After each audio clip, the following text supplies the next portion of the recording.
Welcome back to my YouTube channel Linguistic and Literature Notes. In today's video, we are going to discuss about a short story, Signs and Symbols by Vladimir Nabokov. Vladimir Nabokov एक Russian American writer था। वो 1899 में पैदा हुआ और उसकी death 1977 में हुई। उसने नॉवेल्स, शॉर्ट स्टोरीज और पोएम्स लिखी थी। सबसे फेमस नॉवल उसकी लोलिटा है। नैबकोव को लैंग्वेज और आर्ट का बड़ा शौक था। वो बटरफ्लाइज का साइंटिस्ट भी था। उसका स्टाइल मुश्किल और सिंबॉलिक होता था। उसकी राइटिंग में एग्जाइल, आइडेंटिटी और परसेप्शन के थीम्स मिलते हैं। बात करते हैं स्टोरी के जॉनरा के बारे में। ये एक शॉर्ट स्टोरी है लिटरेरी फिक्शन के अंदर। इसमें साइकोलॉजिकल फिक्शन के एलिमेंट्स मिलते हैं। यह रियलिस्टिक नज़र आता है लेकिन हिडन मीनिंग्स रखता है। 1948 में द न्यू यॉर्कर मैगज़ीन में पब्लिश हुआ था। एक बूढ़ा कपल, मदर और फादर, हॉस्पिटल जाते हैं। उनका बेटा एक मेंटल हॉस्पिटल में एडमिट है।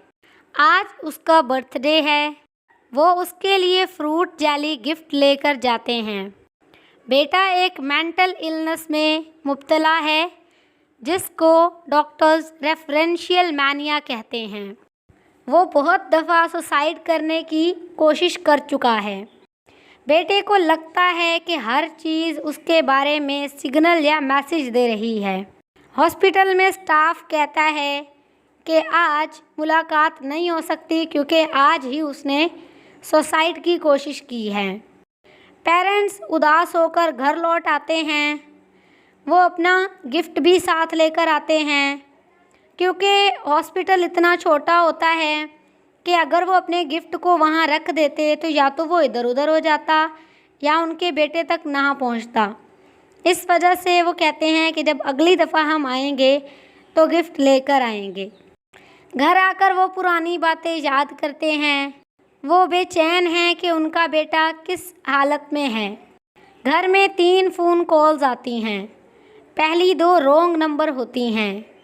तीसरी कॉल पर स्टोरी ख़त्म हो जाती है सस्पेंस के साथ। मदर बहुत केयरिंग और अटेंटिव है।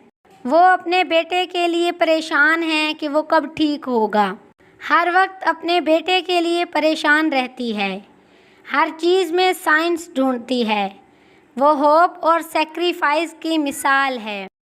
फादर बहुत ही खामोश रहता है लेकिन एक समझदार इंसान है।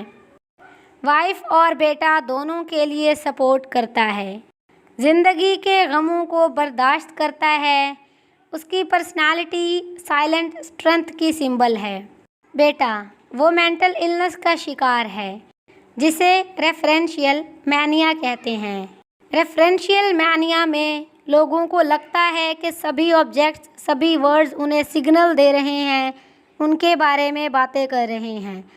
तो इस वजह से उन्हें हर तरफ ही ऐसे लगता है कि ये सब मेरा मजाक उड़ा रहे हैं।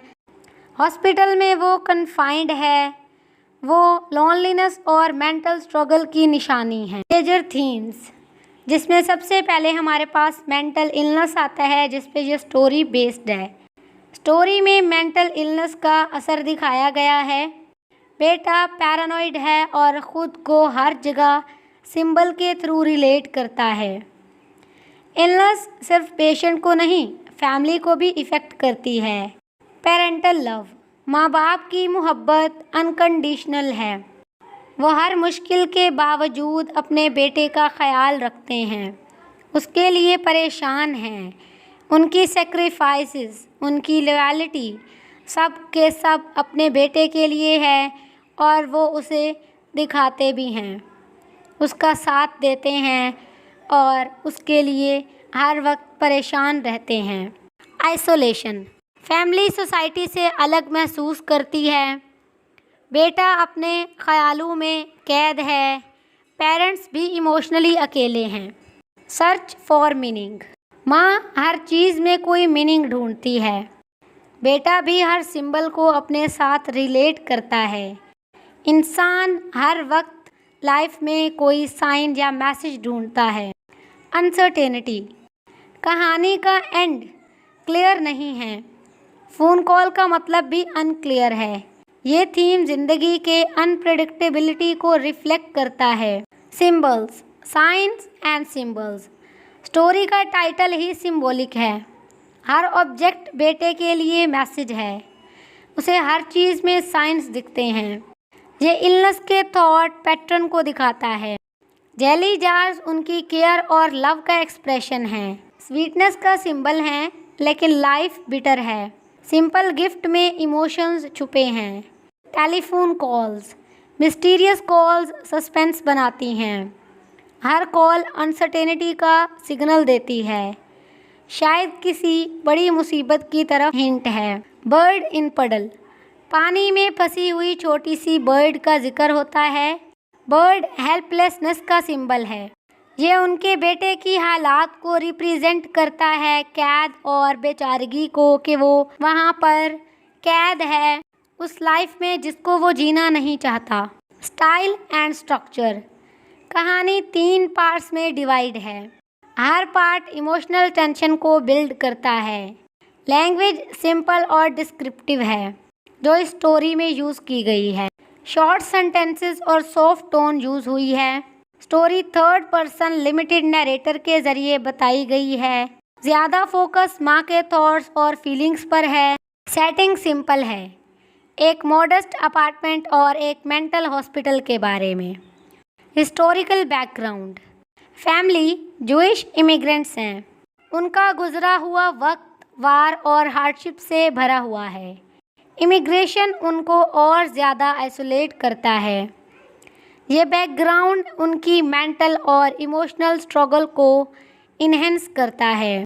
एंडिंग इंटरप्रिटेशन, इस स्टोरी की एंडिंग ओपन एंडेड है, यानी आप जो भी सोच सकते हो कि उस लड़के ने खुदकुशी की थी कि नहीं, वो कॉल क्या थी। 3rd कॉल सस्पेंसफुल है। क्या बेटे ने सुसाइड किया या वो सिर्फ रॉन्ग नंबर था? रीडर को खुद सोचना पड़ता है कि क्या एंड हुआ होगा। इम्पोर्टेंट मैसेज, मेंटल इलनेस को इग्नोर नहीं करना चाहिए। पेरेंट्स की लव और सपोर्ट वैल्यूएबल होती है। ज़िंदगी में कई चीज़ें अनक्लियर और अनप्रिडिक्टेबल होती हैं। हर सिंबल या इवेंट का एक से ज़्यादा मतलब हो सकता है।